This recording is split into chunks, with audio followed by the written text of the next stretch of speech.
STEMology, the Young Scientist Survival Guide, Session 36.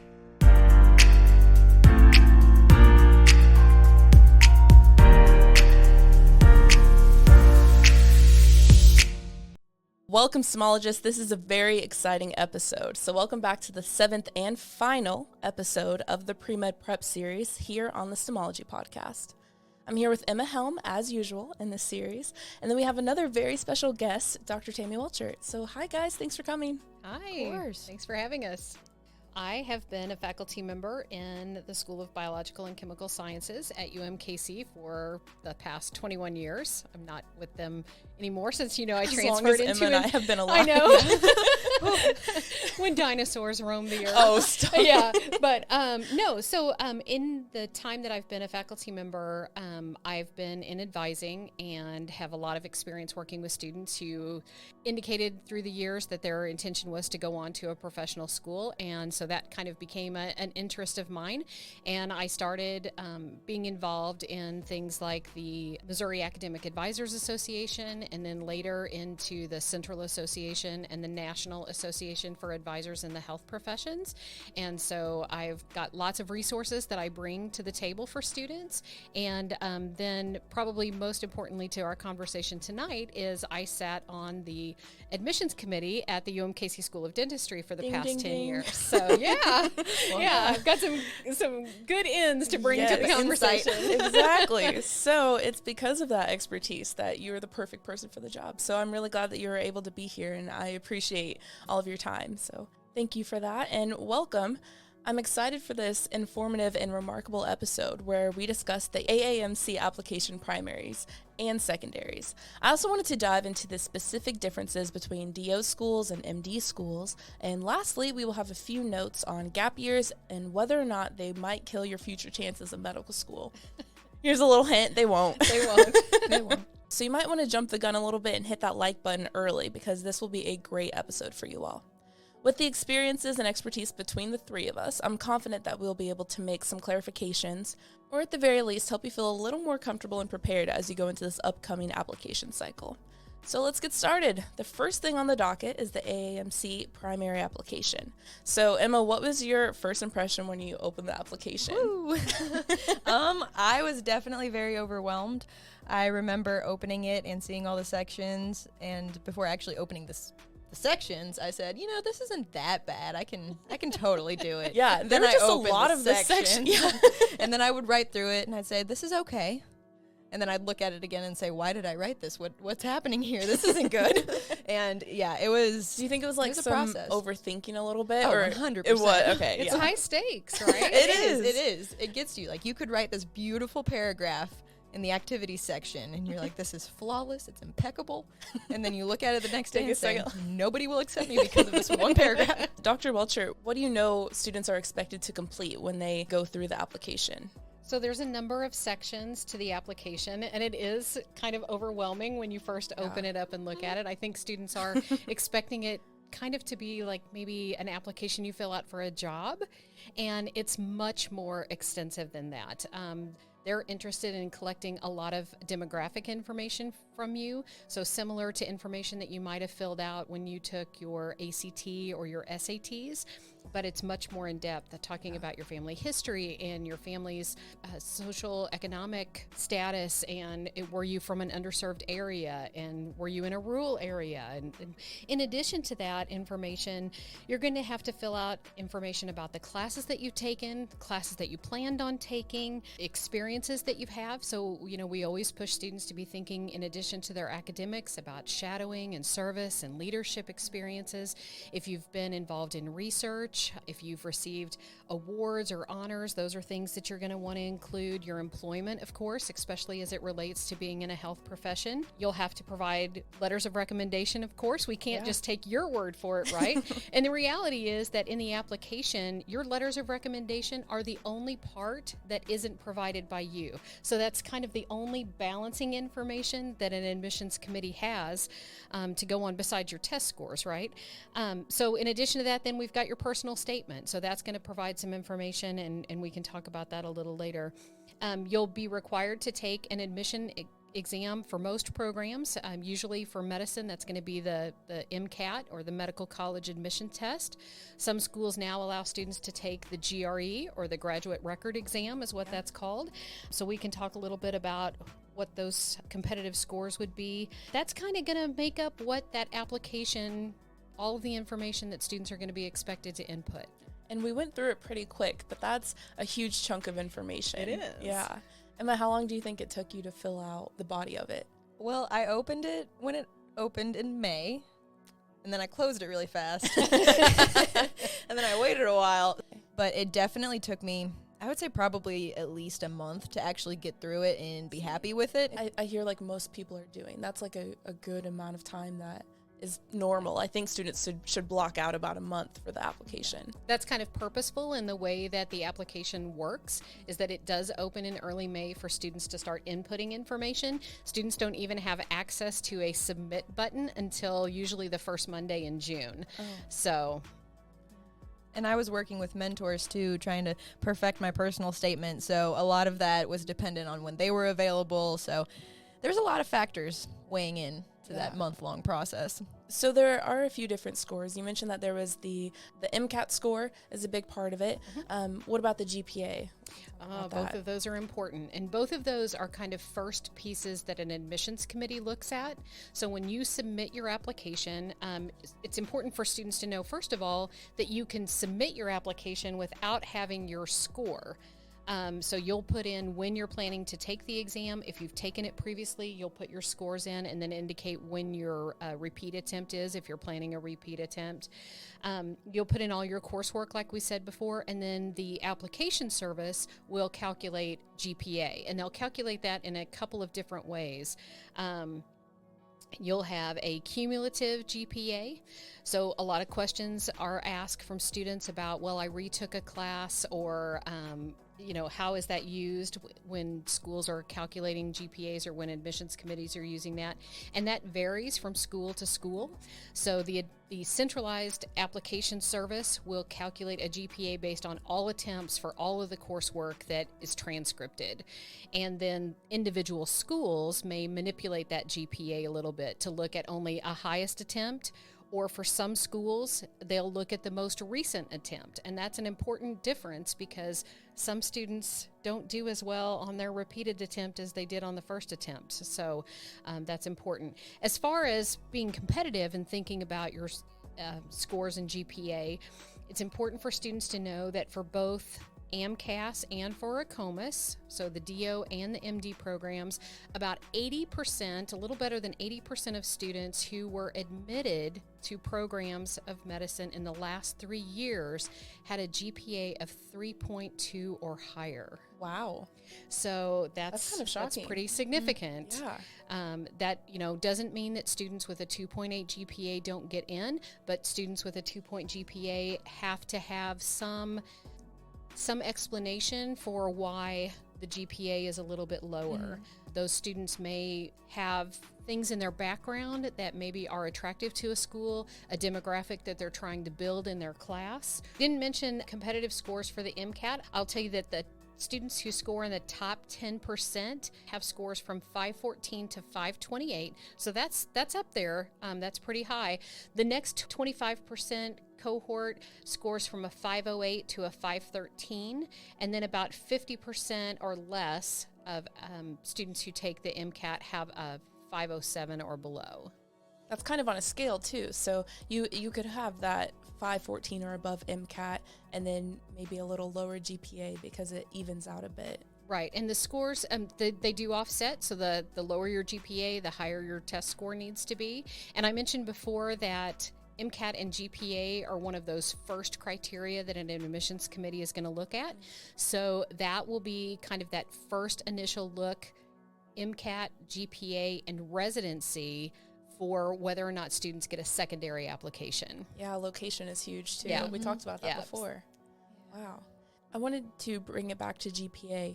You mentioned that all of your classes were looked at. Does that mean that the classes that you withdrawed from, the classes that you failed, any class that you've ever been enrolled in, which classes are they looking at? So all of them. All of them, all of yeah. them means all of them. So of course, a class that you withdraw from doesn't get calculated into a GPA, but the application service will provide the school kind of a transcript that shows all of your classes that are in those science areas, so your biology, your chemistry, your math, and your physics. And then they'll also be able to see your classes arranged by semester. So they'll be able to see the academic load you were taking, so how many credit hours you were enrolled in each semester, right? And that's important because there's a difference between a student who took 16 or 18 credit hours and got maybe a 3.78 GPA, and a student who was only enrolled in 9 credit hours, maybe part-time, and got that same GPA. So there is, it's not all about GPA. It's about the classes that you chose to take, the additional sciences that you have taken to support yourself in being successful in the professional school's curriculum, and then that academic load, because you're going from maybe 15 or 16, 17, 18 hours in your undergraduate to taking 24 to 26 hours in the professional curriculum. Yeah. So you've got to be able to demonstrate through everything, your academics, but also your shadowing, your service, your employment, that you can keep your plate full and be successful. And that's a really good point too, is that they look at you holistically. They don't just see your grades, and sometimes they might see your scores and move on, but they look at you as a person and see exactly what you've been through and how you've dealt with the cards that you've had. Right. So those initial, we said the MCAT and the GPA will make determinations in residency about those secondary applications. But then from there, it is all about your experiences. A large part of it is about your experiences and what you're bringing to the table and the skills and characteristics that you're bringing. Yeah, that's huge.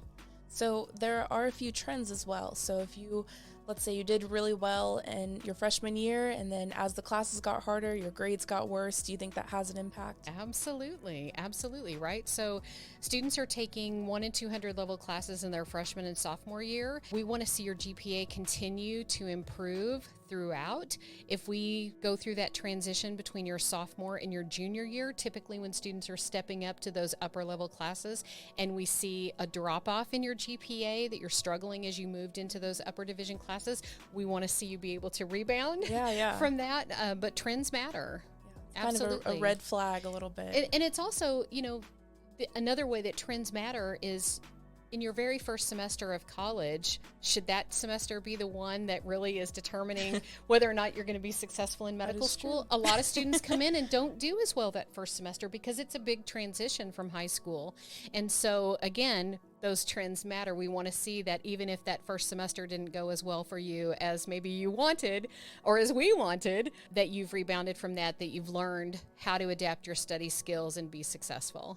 How would you relate that you were a transfer student and maybe you lost some credits, you had to stay back? When is the opportunity to kind of explain yourself? That's probably something that you don't need to explain in reality. You'll have to put in every class that you've ever taken for college high credit school included. Into, even if it was high school dual credit, any class that you have taken that you earned college credit for has to go into that application. And along with, I mentioned earlier that the admissions committee will receive a transcript semester by semester. With that, it indicates what school you were at. So they'll be able to see if you went to 6 schools or if you did your education all at one school. A lot of students transfer from one institution. A lot of students do an associate's degree and then transfer to a 4-year institution to complete a degree. So that's not a big concern that I would advise students that they need to be sure that they address through their application. A couple of questions I've gotten during our PreMed Prep meetings is, should I boost my GPA by taking a master's course or things like that? What do you think? That's a good question. And the answer to that is it varies by school. Typically, my experience has been that when your credits are transcripted by the application service, they are broken out to an undergraduate GPA and then a graduate or post-bac GPA. So those two GPAs typically are not averaged together.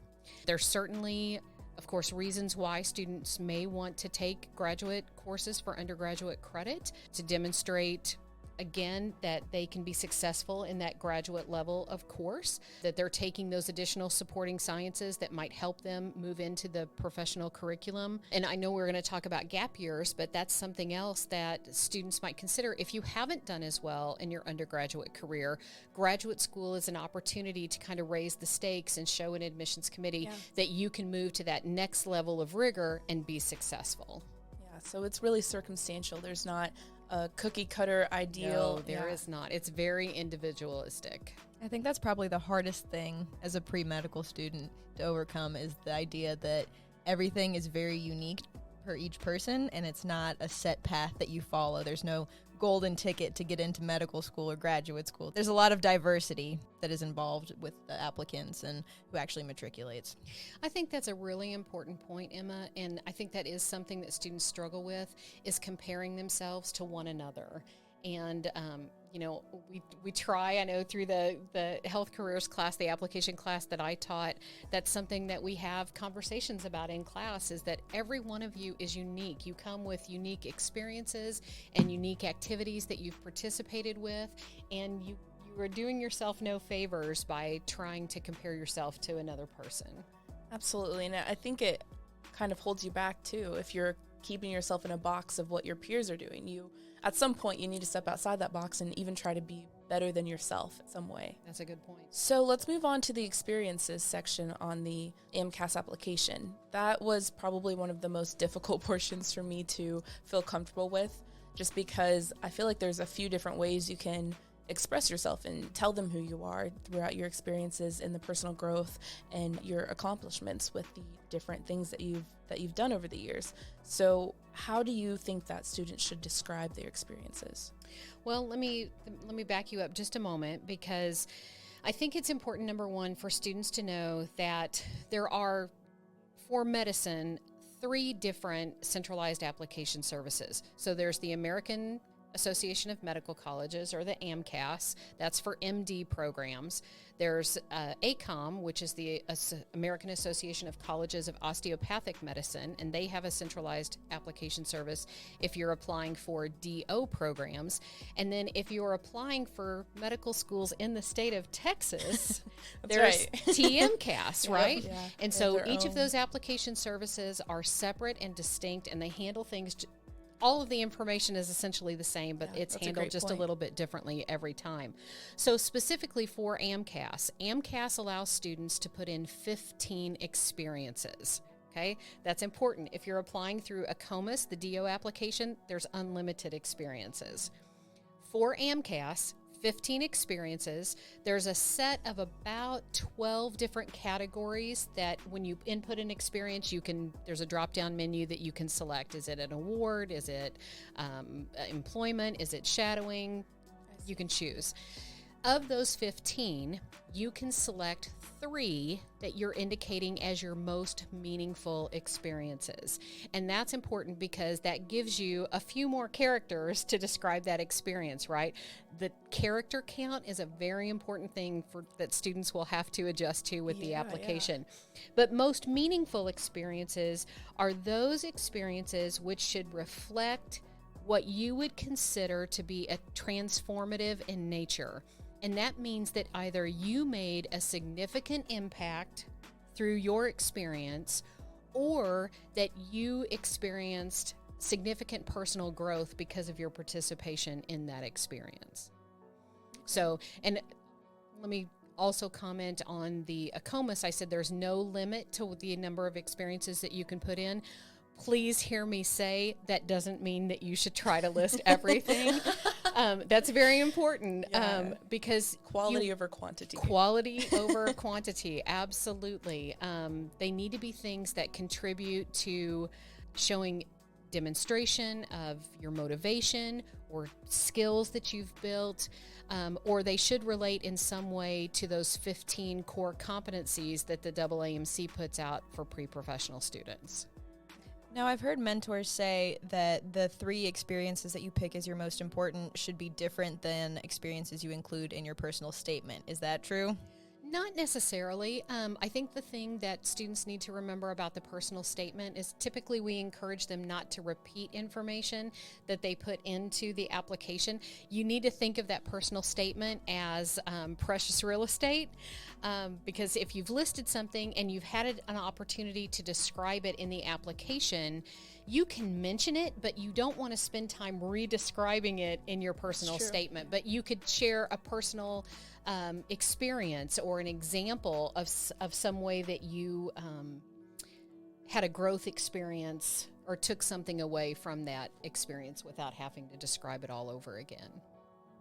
I was talking to one of my friends about this yesterday, and he said that the reason why it was so difficult for him is because he kept thinking, well, what do they want to hear? What do they want to know? And I think it's important that this is about you, and you need to show them who you are. They want to know the truth of your experience. Exactly, yeah. Well, and there's a difference, right? Because I've seen applications where students kind of copy and pasted the same description for 3 or 4 or 10 different shadowing experiences. That says something to an admissions committee, right? You didn't take the time to tell me about each of these separately. You're just copying and pasting. So what does that tell me about you as a person? What does that tell me about your motivation for completing the application? There's a lot of things that are unspoken that get relayed through your application. Yeah. Spelling errors, sloppy writing, using text jargon in your writing. Those are all things that unfortunately don't relay that professionalism that we're looking to see in an application. Do you think that you can group all of those shadowing experiences into one experience? So that's a great question. And I mentioned that the AAMC application only allows 15 experiences, right? Yes. So you can say, I did shadowing, and kind of list those out into one grouping if there are other important things that you want to be sure that you include, but you're running out of space within that limit of 15 experiences. Do you think that bullet points takes away from that professionalism you were talking about? You do not have the option to do bullet points in the application. It's all just straight text with no special characters or things like that. Gotcha. So paragraph form.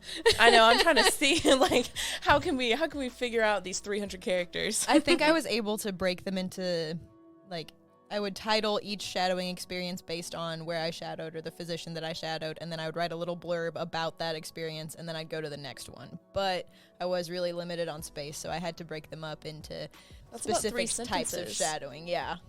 What do you think are good types of experiences to include? What if I did some really great things in high school? Should I add that in?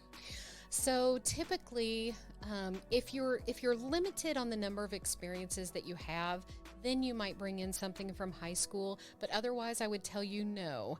I would tell you that you need to focus on things since you started college. We all know that I love Excel sheets, so I think probably the best thing that I have done for myself is to keep track of every shadowing experience, every volunteer experience through an Excel sheet, just because I can put down the place I volunteered at, the length of time, the date, the person who I contacted, their contact information, just keep a running total of my hours. And whenever I went back to fill out all of these experiences, I cannot even tell you how much that helped. Yes. It was so great. We share that with students when they come for welcome visits at UMKC, that you need to start a journal right from the very beginning and keep all of those things. And in addition to that, one thing I would add is, as you're going through experiences, if there is something that just really concretes your decision to move forward in this career path, or that you really felt like you learned a lot from, or that you had a significant emotional reaction to, you want to write about that in your journal at the time that it happens, because those are great examples then for you to bring into your personal statement. Absolutely. Those things that you can talk about passionately are the ones that you want to highlight. Yes. All right, so let's move on to talking about secondaries. I know that's something that's been stressing us lately, but what are they? What do they tell schools about who I am and why I want to go to medical school? Sure. So secondaries are very important for individual schools. Remember that the application that you submit, your primary application, is a generic application that goes to all of the schools that you're planning to apply to. So you can't personalize. You can't tell, the University of Kansas why you're a forever Jayhawk, right? Because the other schools, that's going to be a turnoff. Yeah. Okay, they're a Kansas fan. I don't want them in my school, But so the secondaries are the opportunity for you to personalize your application, and they're going to ask you questions about, why are you choosing our school? What is it about our program that you're most interested in or that excites you? It's an opportunity for you to share why that school. You should expect to do some additional writing with secondary, so they might throw 2 or 3 more kind of shorter essays at you to answer, specifically about things that they're interested in their student class and what you can contribute to the class and to their program. This would be a great opportunity to go back to their mission statement and their values and all of those great things. Yes, I'm so glad you mentioned mission statements. Mission statements guide everything that a school does. And a lot of students ask, well, how do I decide where to apply? And there's lots of things that can play into that decision. The location of the school, the support that you may have in that city, where that city is located. Are you really looking to be somewhere near the ocean or where it's warm or cold or in the mountains? But also, does your vision of yourself as a future professional who's providing health care match with the goals and the mission and the values of the school that you're going to? And one of the examples I use in class a lot is, if you're going to a Jesuit medical school, their philosophy, if you're not a religious person, you may not align with some of the things that they teach with religious classes or the use of prayer or things like that in the healing process. And you want to be at a place that aligns with your values and how you see yourself practicing medicine. The other thing I'll add about secondary applications is you can expect to get them about 4 to 6 weeks after you submit your primary application, and it is very important that you are prepared to be organized, to have the time to write those additional essays, and that you pay attention to the due dates. Some of them are very quick. You may only have 2 weeks to turn that around and get it back. And if you miss a deadline on secondaries, that could be a reason why you're no longer considered as an applicant. Do you think that some schools, since everybody is secondary who applies, it's just kind of an automatic? No, typically, like I mentioned before, they'll have kind of cutoffs for MCAT, GPA, and residency, and that will determine whether or not students get a secondary application. I actually got a few of my secondaries before my primary application finished processing, which was a little shocking to me, but I went ahead and started filling them out, and it was really great.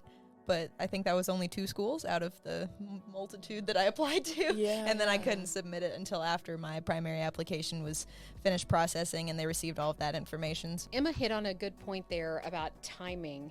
So the application for medical school process takes about 18 months in total. Typically begins in the student's junior year. So kind of January through May in that junior year is when students should be, typically that's when they're really doing the prep work for preparing for that required examination, writing their personal statements, talking with people who they plan to ask for letters of recommendation. And then we said May is when the application opens, June is when you can submit it. And typically students can take, we usually recommend that the application is submitted by the end of August at the latest.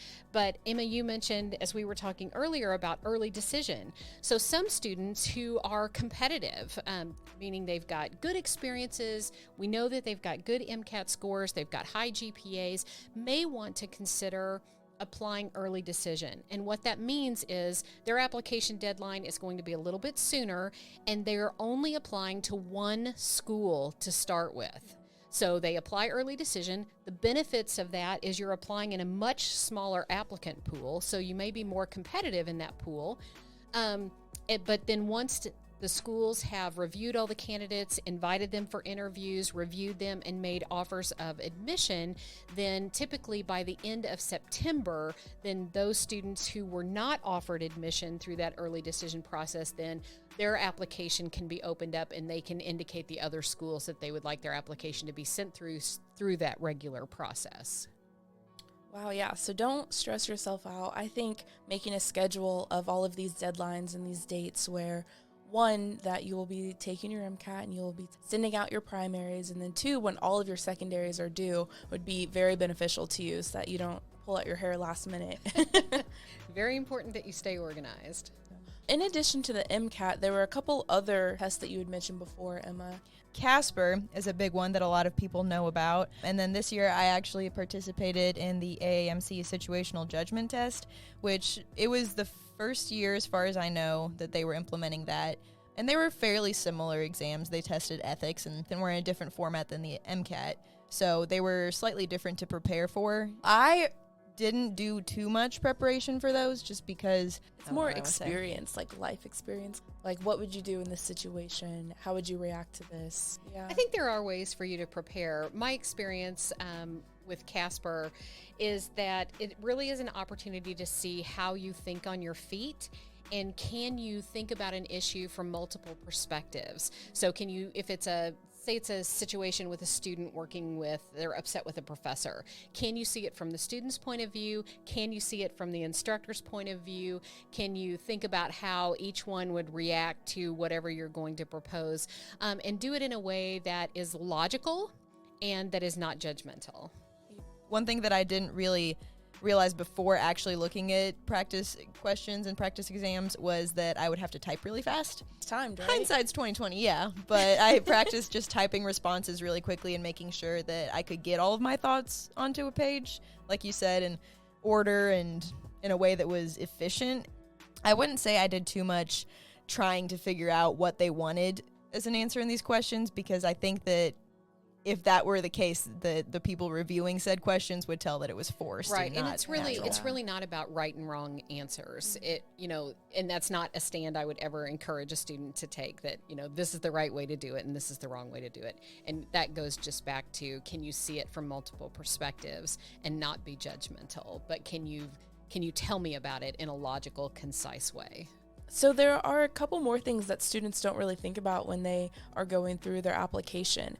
And one of those is social media. So medical schools are going to look you up. They're going to, first of all, Google your name, see what comes up. They're probably going to take a look through Instagram and Facebook and see the kind of person you are. So make sure that what you're posting on social media is appropriate. Your age. For your age, for Red what your Solo cups. Yeah. Make sure that if your grandma looked at your Instagram, that she would be happy with what she saw, essentially, is my... Be the professional you want to be. Social media is going to be hard because you're going to see your friends doing things, but you have different goals than your friends, so it's time to change. And you have privacy settings, right? Mm-hmm. You can change your privacy settings, so everything isn't available to everyone. This brings up another point. There are students who are concerned about it and don't know how to ask about it. I will tell you, it is not unusual every application cycle for students to answer questions about felony convictions or arrest on their application service. Minors in possession is probably the one that we deal with the most, and instances of cheating when they were in college, if they had academic action taken against them. I will tell you that the best answer to that is be honest, be accountable for the decisions that you made, and come to the question with the perspective of what you learned from that experience and how you can assure the admissions committee that you did learn something from that, and that assures them that that's not going to be an issue for you in the future. I'm kind of curious, did those students get in usually? They do? Okay. Yeah. There's still hope. So we're not talking about minor traffic violations or parking tickets. No. Yeah. These are felony convictions. Exactly. So you're fine if you have a heavy foot. Pedal to the metal. That's right. So one of the last things I wanted to talk about is the differences between DO schools and MD schools. So this is kind of a hot topic in my opinion, just because, I don't know, is this bad to say that it's stigmatized?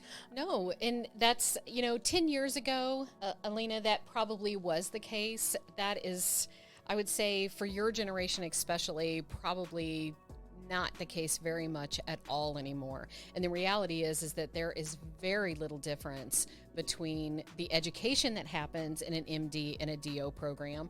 Both of them, I think starting last year, are under a single accrediting body now. So there's one governing body that governs the education for both of those types of programs.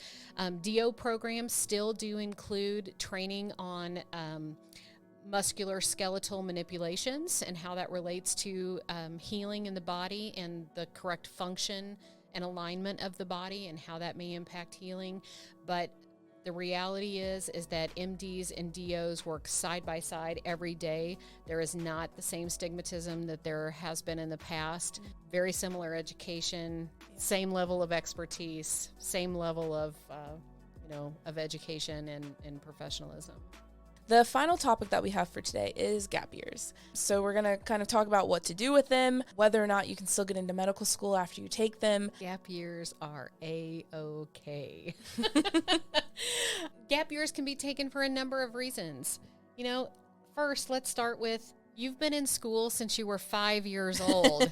Most of you without a break, right? Exactly. So having a year that you can take to kind of refresh and renew and relax and get ready for that next step in your life, there is no harm in that.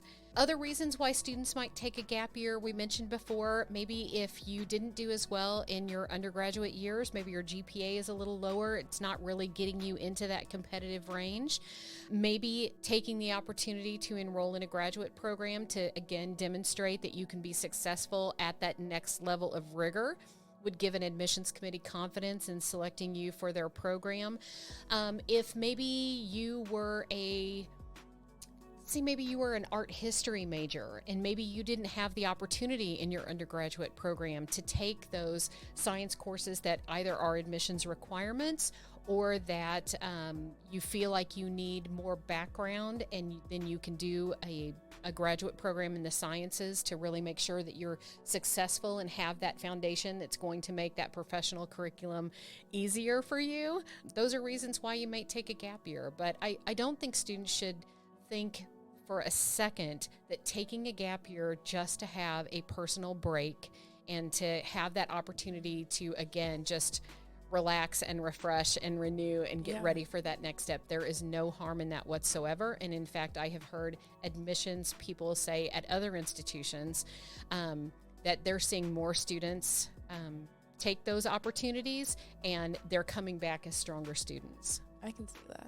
Do you think that it would turn into something that's unfavorable if it goes from 1 gap year to 2 or 3 gap years? Is there a limit there? I think that the longer you're out of school, the more removed you are from having those study skills, the greater risk you're taking for yourself. And I think that sometimes shows up as a risk for the admissions committee that, you've been out of school for 4 years now, especially if those 3 or 4 years you haven't been enrolled in any classes. So that might be a case where maybe you took 2 or 3 years to take a break, and maybe you had reasons for doing that, but then maybe before you start that application process, you want to enroll at least part-time or take a semester, take 2 or 3 graduate classes to kind of bring yourself back up to speed and get back into those good study habits. Yeah, absolutely. There's nothing wrong with that. There's no path to follow. There's nothing to tell you whether or not you should. It's all a personal decision. But some things that you can do during that time is, 1, stay in touch with your letter of recommendation writers. Yes, that's very important. You should stay in touch with them. You shouldn't hesitate to, every 4 to 6 months, shoot them an email and just update them on what you've been doing and what you're involved with. That helps them significantly. Yeah. And that speaks to the relationship that you have too, right? So, I've written that several times when I have students who have been out away from graduation, and I've been able to comment in my letter that, they've stayed in touch with me over the past 2 or 3 years and kept me updated on what they're doing. And it speaks to your character and your dedication. Absolutely. More personalized too. A few other things you can do are, continue to volunteer, continue to shadow, continue those internships, and stay within the healthcare field so that, one, you can see if you still like it as you grow and change. A lot can happen in 1 to 2 years. Keep checking in with yourself and making sure that it's still something that's important to you.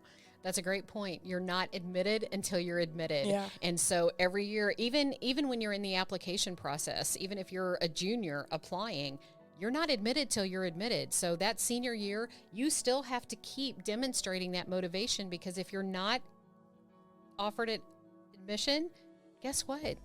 You've got to apply again. And so you need to be continuing to demonstrate your motivation for this field, or confirm it, as you said. So before we wrap up and give you guys your homework, I did want to make sure to check in with everybody that's been keeping up these past few weeks and our newcomers. We want to make sure that you're reflecting on those and that you're making note of a few things. So we wanted to have you guys look at 3 ways you've grown and improved, 2 ways you still need to grow and improve, a goal that you have accomplished and are proud of, and definitely set a few new goals. We are asking for 3. They can be big or small, but really the sky's the limit. Give it a shot. Pick a point maybe 3 weeks from now, 6 weeks from now, and check back in with yourself at that point. Thanks, Emma. Those are some really great tips. I especially like the goal ones, of course. I think it's really important to continue to grow, or at least log how you're growing. So I have 2 homework assignments, as Emma said, for you to close out the PreMed Prep series. The first one is to consider the information from today. So try to compile a list of your college experiences and how you might present them. So try to keep track of those hours, who was involved, what the activity was, and how it was significant or how you grew from the experience. The second homework assignment is to take a look at where you are on the AAMC application cycle timeline. Understand what you can do to stay on track or how you can get back on track. Just take a second, take inventory of where you are and where you need to be. Thank you, Dr. Welchert, for your time. Thank you, Emma, like always. So this was an excellent look at what to expect for the AAMC application. So I'm delighted that you were able to join us this week and help me close out this really great PreMed Prep series on the Stemology podcast. So thank you. You're welcome. Of course.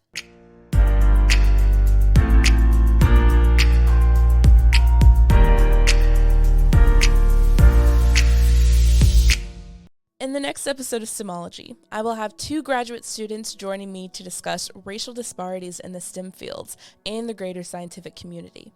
Keisha and Janae, who both study engineering, are 2 very enthusiastic women currently working on their PhDs in the field.